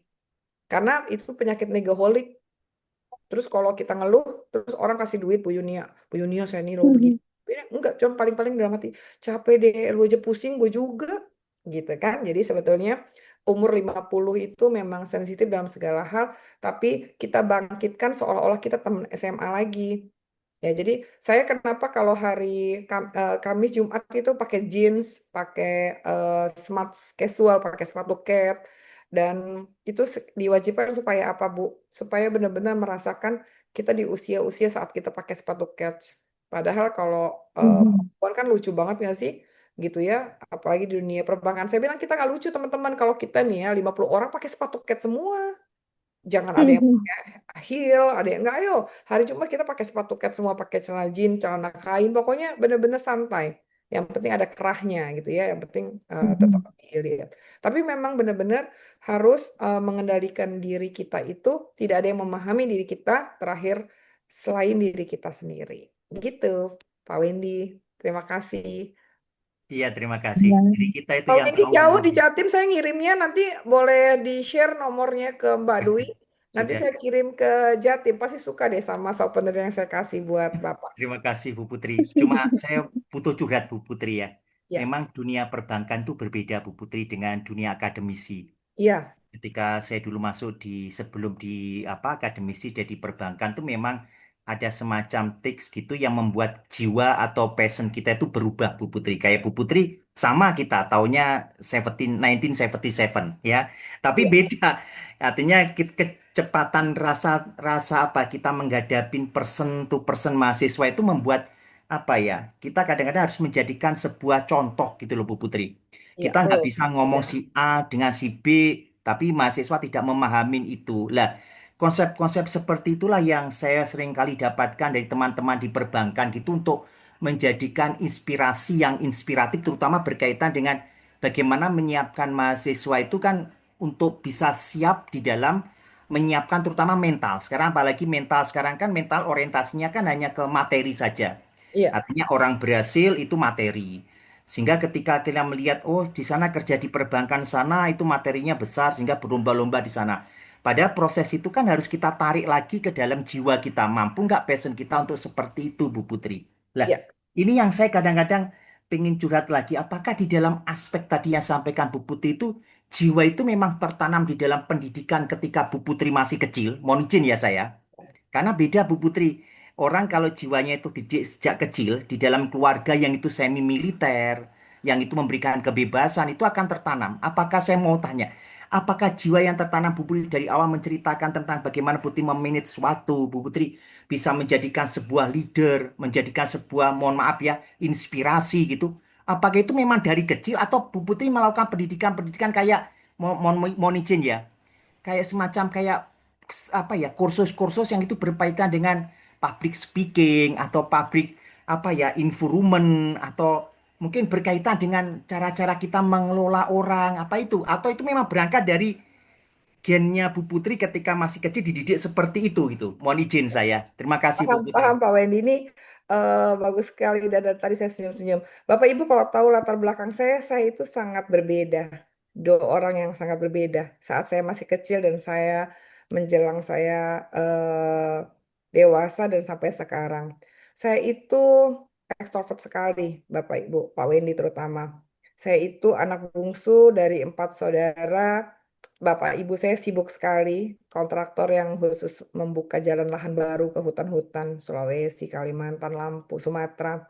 Dan kakak saya juga jauh jaraknya, gitu ya. Jadi saya itu tipikal, saya orang asli Lampung yang sangat syarat dengan adat istiadat, sehingga saya ekstrovert sekali. Saya banyak diam di rumah, lalu tidak pernah didengar suaranya. Kadang-kadang satu rumah itu lupa bahwa ada anak kecil di rumah itu yang masih butuh rambutnya disisir untuk sekolah gitu ya, atau apa namanya dia perlu makan, perlu susu. Itu saya merasakan gitu ya. Dan saya ini anak kecil di antara orang dewasa. Kami tinggal di rumah keluarga yang besar sekali, adik-beradik kakak, ayah saya tinggal di situ. Jadi saya dari kecil itu terbiasa mengamati orang. Jadi saya merasa kenapa ya semua orang nggak ada yang tulus. Kalau di depannya baik, nanti ini anak kecil nih ya, apa namanya perasaan anak kecil. Sampai saatnya kenapa alasan saya harus jadi orang bank, padahal saya sarjana peternakan di IPB dan nggak saya pakai tuh gelarnya gitu ya. Karena di saat saya SMP kelas 2 Pak Wendy dan Ibu Bapak, ayah saya bangkrut gitu ya. Jadi bank, salah satu bank tiba-tiba saya pulang sekolah pasang plang. Rumah ini dalam pengawasan bank. Ya, ibu saya bilang, nah, kita harus keluar rumah karena rumah ini disita oleh bank. Saya bilang sama om itu, Om, kenapa sih rumah saya disita? Ya bapak kamu nggak bisa bayar angsuran gitu. Saya bilang, oh memang harus hari ini ya saya keluar. Iya, soalnya udah mau dilelang gitu. Oh gitu. Saya cuma ngelihat kenapa bank ini menghancurkan satu keluarga yang harusnya dia berpikir gitu ya. Di situ ada keluarga yang panjang lebar. Akhirnya saya bilang, Bu, udah nggak apa-apa. Saya bilang sama saya mem gitu ya. Saya panggil mem. Nggak apa-apa, nggak usah sedih. Nanti aku akan jadi kepala bank. Habis dia bengong maksudnya apa? Aku akan jadi kepala bank dan aku tidak akan mengulangi apa yang dijadikan hari ini. Itu terjadi Pak Wendy. Di perjalanan waktu, alhamdulillah recovery ayah saya cepat, jadi kami nggak terlalu down gitu ya. Lalu di titik yang berikutnya adalah saya menjadi orang yang malas ngomong, males bergaul. Karena saya ngerasa apa yang saya punya itu saya udah punya semua gitu ya, zaman saya kecil gitu ya, SMP, SMA gitu. Tapi setelah saya bekerja, ada. Jadi kalau orang bilang begini nggak ada cobaan, justru saya kenapa cepat tumbuh karena saya dapat cobaan. Suami saya almarhum di saat saya masih muda, ada anak dua gitu ya. Nah, itu yang membuat saya berubah, saya pindah ke Jakarta. Oh, ternyata kepala bank itu kalau di Jakarta bukan siapa-siapa, Pak Wendy. Kalau di Lampung dulu keren banget pokoknya. Ya kan? Kalau ternyata di Jakarta bukan siapa-siapa. Saya berubah membuka diri saya. Saya harus jadi introvert karena kalau saya tidak memberitahu siapa saya, posisi saya, keadaan saya, anak buah saya itu bicara banyak lebar. Akhirnya saya, istilahnya itu saya telanjangi diri saya. Apa yang mau teman-teman tahu, silahkan tanya ke Bu Putri. Jangan berandai-andai. Nah, itu yang membuat saya jadi sekarang, apa sih hidup ini cuma sebentar kok, diisi saja dengan yang hal yang baik-baik. Kalau lagi ada masalah, lagi sedih, kita tarik diri sendirian. Kita bicara sama diri kita. Ketemu orang lagi, semangat lagi. Karena memang posisinya memang harus terus bersemangat. Bener nggak Pak Wendy? Saya bilang, aduh saya lagi capek ya hari ini ya, saya lagi bosen ya. Kalian kerjalah sendiri. Terus mereka pasti berpikir, terus kita harus bilang wow gitu Bu Putri kalau situ punya masalah. Bener nggak? Ya, jadi saya memang berusaha mendalami kejiwaan, psikologi secara pribadi itu saya sampai tadi Bapak bilang apakah ikut pelatihan? Saya ikut pelatihan Pak, tapi bukan buat ngajarin orang lain, tapi hanya untuk membuat balancing di hidup saya. Oh, saya harus jadi mahasiswi terus gitu. Makanya kalau ngomongin kenapa kok kuliahnya pindah-pindah sih S1 melebar. Kalau kata Pak Yuliansa, Bu Putri itu lucu, melebar ke samping katanya gitu Bu Yunia. Mestinya meninggi ke atas, ya nggak? SE, MM, langsung sampai dokter. Kalau saya nggak, SPT, SE, SH, MM, pindah lagi ke MKN. Karena menurut saya kebutuhan manusia itu berbeda kan gitu. Kalau saya tidak mendalami dosen untuk di bisnis karir, sorry di karir, tapi saya sebagai dosen praktisi. Karena saya sebetulnya sangat menyukai sharing, sharing seperti ini. Jadi anytime teman-teman di Unila tuh mahasiswa-mahasiswi punya grup dan saya nggak pernah hapus. Mereka mau apa aja boleh tanya di grup. Makanya tadi ibu nggak ngomong kalau boleh di-share ke umum gitu, karena saya grup saya banyak sekali gitu ya. Jadi seperti itu Pak Wendy dan terus belajar jauh dari kata sempurna, tapi yang pasti Terima kasih. kalau roda lagi berputar Pak Wendy, posisi saya lagi di atas nih. Jadi kadang-kadang kalau saya ngeluh dan saya bilang saya lelah, saya malu dengan roda itu karena sebentar lagi roda itu akan pindah ke kanan, ke kiri atau ke bawah. Tiap masa ada orangnya, tiap orang ada masanya. Saya takut masa saya habis tanpa saya maksimalkan. Itu sih Pak Wendy. Terima kasih ya. Ya, terima kasih Bu Putri. Inspirasi, terima kasih. Saya kembalikan ke moderator, ke Mbak Yunia. Iya, Monggo, Mbak. iya. Terima kasih, Bapak. Pak Wendy jangan Eh, lupa kirim alamat loh ya, lewat Mbak Dwi boleh. Oh iya, iya. mm-mm. Kita masih ada waktu kalau masih ada Bapak Ibu yang mau bertanya. Pak Irawan ada di Bandar Lampung nih. Ayo tanya Pak. Pak Dia bisa Irawan. main ke Bank Mega. Iya Pak. Bu, siapa kemarin yang saya ketemu dari Polinela yang aktif banget di koperasi pondok pesantren? Izin Bu Putri, izin Bu Moderator. Iya Oh Pak ya. Bu Karena Iwa. Oh, mau bertanya Ibu Iwa.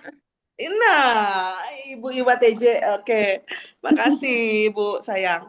Iya, Jadi gini, silakan. yang pertama saya mau menghaturkan terima kasih banyak untuk Bu Putri. Jempol, sharingnya luar biasa nih. lebih memotivasi, menginspirasi. Oh. Jadi saya ini Trisnowati, saya dosen di MM Saburai, kebetulan Kaprodi juga ya. Dan yang lainnya lagi saya komposer, pencipta lagu. Wah, seniman ya, Bu. Lagu, jadi ada lagu Mars Kota Bandar Lampung, itu saya yang ciptain. Terus ada Mars Lampung Barat, Himne Pesisir Barat. Kemudian ada juga lagu Mars Sekolah Dharma Bangsa, ada banyak lah ya. Oh, Bapak bangsa ya, Bu. Iya, jadi saya sangat tertarik dengan paparan Bu Putri sesuai dengan apa yang Bu Putri sampaikan, ya ekstrovert banget gitu ya, optimis, positif, vibes ya, auranya positif banget. Jadi yang membuat yang ingin saya tanyakan, saya lagi mendalami tentang apa teknik pengambilan keputusan, Bu. Nah, Pengambilan keputusan itu kan ada rasional, ada intuitif. Nah, ya saya pelajarin nih. Kira-kira saya pengen tahu sharing dari Bu Putri ini, kan kita dalam pengambilan keputusan itu mana yang lebih efektif gitu ya. Dalam pengambilan keputusan apa yang secara rasional gitu ya. Yang berdasarkan rasio, berdasarkan akal apa, atau yang secara intuitif, berarti itu berdasarkan ketajaman perasaan gitu ya. Nah, kira-kira menurut Bu Putri, Ibu sebagai pengalaman lebih cenderung yang mana gitu, yang lebih efektif? ya. Sharing, Bu. Boleh, Bu Iwa. Terima kasih banyak. Saburai itu, saya sempat mendekati Saburai lama. Karena kan Bank Megasari ini fokusnya dua, Bu. Iya. Pendidikan sama kesehatan. Begitu. Hmm, Jadi segala sesuatu yang berurusan dengan universitas, lalu rumah sakit gitu. ya. Itu Mm-mm. saya fokus gitu ya. Jadi apa namanya, sempat berapa kali juga kita ke Saburai gitu ya, Oh, masih kita hubungan. Tapi Bu, mengenai teknik pengambilan keputusan, waktu saya kuliah di kan saya itu Ibu MM-nya 2 kali ya, Bu. juga ya, magister Ya, manajemen ya. ini 2 kali, Bu. Jadi saya itu di Dharma Jaya, IIB Dharma Jaya sama UBL di Oh, waktu yang jauh. iya iya. Ya, Apa namanya? kebetulan sekarang kaprodinya di MS Saburai. MM-nya. Sekarang lagi proses, insya Allah lah ya, mudah-mudahan dibukain jalan mau ke gubesnya, ke profesor. Amin, amin, amin. Amin. Jadi Bu Iya. Iwa tadi mengenai teknik pengambilan keputusan, Mm-mm. saya sempat mendalami sekali yang namanya teknik pengambilan keputusan. Karena berat ya, Bu. Kita kan Ya, udah termasuk pimpinan itu kadang-kadang dilema nih kalau mau ngambil keputusan atau apa. Jadi iya benar. saya lihat Ibu juga kan udah kesibukannya, terus kliennya apa gitu ya, hal-hal yang dihadapin kayaknya pasti gimana gitu. Dan Jadi kita teknik ambil pengambilan keputusan keputusan itu, Bu, nggak bisa nyontek-nyontek dulu. melekat, ya, melekat erat dengan posisi, ya kan? Tadi roda berputar. Kalau Iya. posisi lagi di atas, dia nggak bisa mengambil keputusan dengan cepat. Itu bahaya, kasihan di bawahnya. Sedangkan mengambil keputusan itu punya teknik, tadi seperti Ibu bilang. Jadi kadang-kadang kalau ngomong doang, itu juga nanti salah kaprah, gitu kan. Sedangkan tadi roda berputar. Selalu saya bilang, jadi jangan berpikir saya galak, saya tegas. Rodanya lagi berputar, tiap masa ada Iya. orangnya. Bentar lagi juga masanya berubah, orangnya ganti, ya kan? Jadi Semua ada dimaksimalkan waktu. saja. Tapi pengambilan keputusan itu sama seperti Ibu tadi, teknik yang harus dipelajari. Tapi Iya. teknik itu disesuaikan kita lagi mau ngambil keputusan di mana. Kalau di perbankan, kalau keputusan mengenai lending, kita kasih kredit ke universitas Benar. Saburai. Heeh. Itu teknik keputusannya harus berdasarkan angka kemampuan dari calon si debitur itu melakukan pembayaran. Tapi yang paling penting adalah karakter, Bu. Jadi Heeh. kalau segala sesuatu saya mengambil keputusan, saya lihat dulu yang di depan saya siapa. Oke, Jadi betul. kalau misalnya saya lagi ketemu Bu Iwa Ya, punya masalah, saya heeh. lihat dulu karakternya. Jadi modelnya begini. Jadi saya ngambil. Jadi seperti Lebih tadi efektif ya, Bu. Mbak Reni tanya, apakah pernah mempelajari secara psikologi? Saya bilang saya itu fokus setiap saya bikin tesis fokusnya ke SDM. Benar. Kalau ekonomi itu hari-hari sudah dijalanin. Iya. Kalau hukum yang penting kita tahu dasarnya dan kalau kita tahu dasar literaturnya kita percaya diri ngomong gitu Iya. secara hukum. Tapi kalau secara psikologi atau SDM itu harus mengamati dan mengawasi. Nah, Mm-mm. jadi sebetulnya si masalah teknik pengambilan keputusan ini itu disesuaikan saja dengan kebutuhan kita saat ini. Jadi pakai Mm, institusi Institusi, gitu ya. Heeh.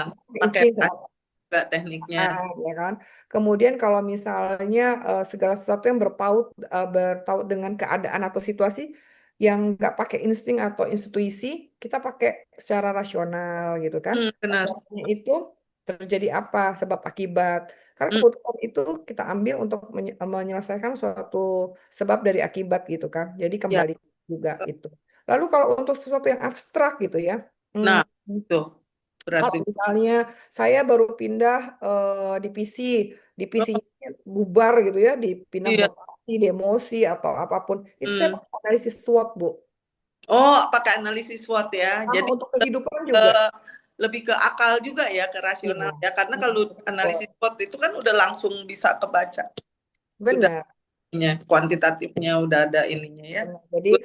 apa yang menjadi kekuatan, yang menjadi kelemahan, opportunity, dan menjadi tantangan. Tapi saya ya Bu, kalau untuk segala hal bukan bicara soal pekerjaan saja loh. Saya untuk pribadi ribut antara karyawan kan Oh, di benar. kantor tuh ribut aja. Apalagi Kadang ada kampus. juga hadapin masalah kayak gitu. Iya, seperti di kampus Bu. Wah dosen ini semua ngerasa benar. Saya bilang boleh diam sebentar. Kita kasih kertas putih. Saya kalau udah nggak bisa ngomong sama orangnya, saya kasih kertas kosong dua-duanya. Heeh. Orang keluar, saya hanya bertiga saja. Hmm. Dikurangin emosinya. Tulis di sini. SWOT-nya apa loh bisa ribut ini. Bagus juga gitu ya. Jadi SWOT itu sebenarnya bukan cuma untuk ekonomi, bukan untuk hukum, tapi dalam segala skala kehidupan. Itu Ya. sih Bu saya. Jadi keputusan memang harus tahu tekniknya, nanti salah kaprah lagi kita. Oh, benar. Makasih Bu. Makasih Bu Iwa. Bu Iwa mampir-mampir ke Mega Syariah sekalian ya. Jadi Di udah tidak tuh. Heeh. Bu Dewi, nanti ada PIC namanya Ayu. Gitu Mega untuk Syariahnya di souvenir. jalan apa Di Bu? Transmart, Transmart, mohon maaf, Wai Halim. Oh, di dekat Di Transmartnya, kawasan, Transmartnya. di kawasan Transmart Oh, ada di di kawasan. tulisannya Bang Mega Oke, Syariah. baik. Nanti saya mampir lah. Saya tinggal di Ya. Villa Citra. Nah, cocok Bu. Jadi ada Heeh. Bu Dewi, ada Pak Wendy sama Bu Iwa. Itu ya, Bu Yunia. Terima kasih banyak, Bu Iwa. Terima Iya, kasih. Ya. iya. Heeh. Ini Pak, ini Dwi mungkin bisa dicatat juga nih, udah ngasih alamat Pak Wedi ya Boleh, di Pak chat. Wendy, Bu Iwa, Bu Dewi. Oke, terima kasih Bu Yunia. Mm-mm. Terima kasih. Iya. Kalau masih ada satu lagi, kita masih ada waktu sebelum jam 12. Kalau masih ada Bapak Ibu yang ingin bertanya, Baik, masih ada ya. waktu untuk... Mohon Ya izin, Pak, Nanti kalau Bu Putri memberikan souvenir, mohon dikasih kata-kata mutiara ya, Bu Putri. Saya tunggu Siap, itu. siap kalau gitu. Saya iya. tunggu kata-kata mutiaranya. Nanti saya share Diukir, untuk Duh, saya diukir mahasiswa. iri kata nih. Saya mutiara. juga mau dong kata mutiara dari Bu Putri ya. Nah, Kata kalau Bu kakak Ibu ya. kan bisa datang ke kantor saya, kita foto dulu bersama. Boleh, Ya boleh. kan? Oke, Nanti minta nomor HP-nya juga kontak. boleh, boleh. Aku kasih nanti, boleh semuanya boleh. Jadi kita sharing saja. Ya, Iya. makasih. Pak Irawan Iya. nanya Bu di chat Bu Putri Chat apakah ya Pak anggota Irawan. FAME Pak juga? Irawan nggak mau langsung? Pak, Iya, silakan Pak saya disampaikan. mau lebih jadi Oh, Pak anggota Irawan FAME. tanyanya Bu Putri anggota FAMI juga kah? Iya, Pak segera Irawan, Pak Irawan, silakan Pak bisa bertanya langsung. segera. Ya, Assalamualaikum warahmatullahi wabarakatuh. Saya Irawan dari Polinela, Waalaikumsalam. Ibu. Iya Pak. Ya, sudah menyimak banyak materinya, daging semua kayaknya, tinggal bagaimana menerapkannya dalam praktek. Tapi yang paling penting untuk disampaikan, mohon bisa bekerja sama di kampus kita di Polinela, mungkin dalam kaitan apakah itu program mahasiswa magang atau juga Oh penelitian siap, dan siap lain-lain. Pak Irawan. Izin. Aku kemarin sudah ketemu sama Bu Sri, kita sudah di Feshare melakukan talk show bersama mengenai pondok pesantren koperasi. Jadi Pak Irawan, saya akan segera kunjungan ke Polinela karena untuk mahasiswa-mahasiswa magang saya bersedia. Karena kebetulan saya juga baru akuisisi BPR Pak, gitu ya. Jadi kalau misalnya ada bank, ada BPR, ada koperasi. Jadi terserah mau di mana nanti kita akan bahas. Baik. Akuisisinya baru disetujui, jadi insya Allah akan segera ada BPR. Persiapan menjadi PPAT Bu Yunia kan nggak boleh jadi Ya, pimpinan cabang. Jadi udahlah saya punya Masya BPR Allah. aja. Iya. Baik, terima Keren kasih Ibu banget. Putri. Ini forum jadi Ya, produktif sekali kita weekend benar. ini, Bu Putri. Iya. Banyak Bapak Ibu dosen juga ini yang eh, menyimak ya Ya, ternyata. jadi gini Bu Yunia dan Bapak Ibu yang ada di sini. Saya itu ada 3 pilar. Jadi saya punya koperasi, saya pimpinan cabang di Bank Umum, Syariah, dan saya punya BPR. Jadi setiap yang punya usaha tergantung bankable-nya. Kalau sudah bankable masuknya ke saya, ke BG Syariah. Kalau baru BPR kabel masuknya ke BPR. Kalau masih di bawah itu ya, belum bisa menyusun laporan dengan baik dan benar, itu masuknya ke koperasi Nebel. Jadi tujuannya adalah membantu semua untuk naik kelas di bidangnya dari sisi keuangan gitu. Nanti kalau butuh notaris, saya juga udah notaris dan PPAP nggak mahal-mahal kok nantinya cari aja sesuai janji. Iya. Dan tadi pertanyaan Pak Irawan di chat, apakah anggota FAME katanya Ibu Putri? Segera saya lagi tanya Bu Yunia, Bu saya mau daftar hari ini juga gitu ya Pak Yunia bisa kok nggak nyuruh saya daftar tapi saya cuma suruh ngasih materi gitu kan. Iya, iya. Begitu Pak Irawan. Ya, baik Baik. Bapak Ibu, em, kita sudah hampir sampai di penghujung gitu ya. Kita mungkin akan penyerahan sertifikat dan setelah itu dokumentasi foto bersama. Kita sudah banyak sekali dapat insight ini masukan. Kami ini sebenarnya dari universitas sangat senang sekali ya. Bapak Ibu dosen juga banyak di sini kalau bisa dapat langsung ilmu dari praktisi itu karena kami berkutatnya dengan buku gitu kan. Jadi kalau misalnya kita bisa saling sharing itu sangat-sangat bermanfaat sekali bagi mahasiswa, mahasiswi di kampus juga Ibu Putri. Baik Ibu, Bapak Ibu kita eh, mohon ditunggu sejenak. Kita nanti mungkin bisa disiapkan juga nanti kameranya. Kita akan berfoto bersama gitu ya untuk dokumentasi. Sebelumnya mungkin saya ada penyerahan sertifikat Ibu Putri dari FAME. Mungkin Dwi bisa bantu untuk share ya. Ya, ini Ibu Putri Rosmala Dewi. Oh, Masya Allah SE, SH, MM, MKM nih. Terima kasih Ibu sebagai narasumber pada kegiatan Forum Akuntansi Manajemen Ekonomi pada weekend di Sabtu siang ya, siang waktu Indonesia hari ini, pagi waktu sini. Terima kasih banyak atas sharingnya. Ini penyerahan sertifikat nanti mungkin akan dikirimkan juga oleh Mbak Dwi ya untuk sertifikatnya. Makasih. Bu Yunia itu sebetulnya gelarnya kurang satu, Bu. Kurang SPT-nya. Kasihan sarjana peternakan saya. Oh iya iya, baik-baik akan segera direvisi. Nggak apa-apa, tapi memang udah biasa hanya pakai ini. Mungkin Bu, jadi terkenalnya tuh pakai ini aja. Oh iya iya baik, Masya Allah. Benar kalau senangnya kuliah ya hobi kuliah. Baik. Nah, Bapak Ibu, iya, silakan Dwi. Mungkin nanti bisa dibantu ya Dwi untuk di capture Bapak Ibu kita akan dokumentasikan ya walaupun mungkin tidak semua ini tinggal Bapak Ibu yang ada. Silakan yang bisa untuk membuka kameranya. Kita buka kameranya dulu untuk bisa didokumentasikan dan mungkin nanti akan ada di media sosialnya Fame seperti itu ya. Mungkin Dwi bisa dikasih aba-aba ya.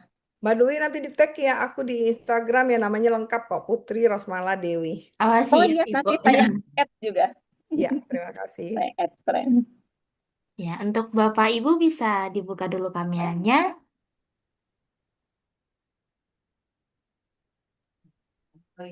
Baik, saya mulai untuk foto ya. Sepertinya ini aja yang buka kamera. Oke, satu, dua, tiga. Tunggu sebentar.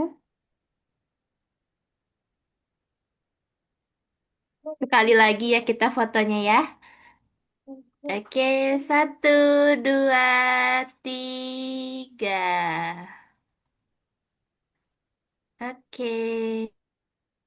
Ah, baik. baik. Terima kasih semuanya. Terima kasih Ibu Putri, Rosmala Sama-sama, Dewi. mohon Terima maaf kasih. lahir batin Mbak Yunia. Iya, Jauh dari sama-sama. sempurna, kalau kesalahan saya banyak, Oh, kadang enggak. ada yang menyinggung, Kami mohon maaf lahir batin. sangat Sampai ketemu, kalau ketemu di jalan tolong disapa. sabar.